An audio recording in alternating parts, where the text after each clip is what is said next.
他身体有点不舒服，今天来给他炖一个清淡一点的瘦肉汤喝。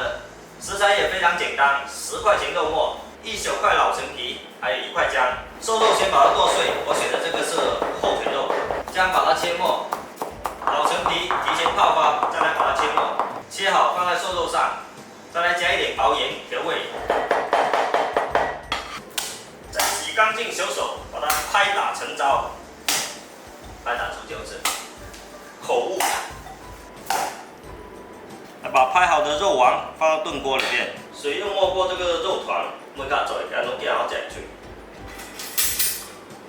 放到炖锅里面炖。先大火把它煮开，再用小火炖1个小时。如果是电炖锅的话，要炖2个小时。炖了1个小时，关火。这个汤非常的鲜。这个肉团咱们打的时候是加了盐的啊，所以这个汤就先试一下够不够咸，如果不够咸，再加一点薄盐就可以。嘎嘎死，危险其妙。哇，那个冷炒青干粿好多应该粿汤，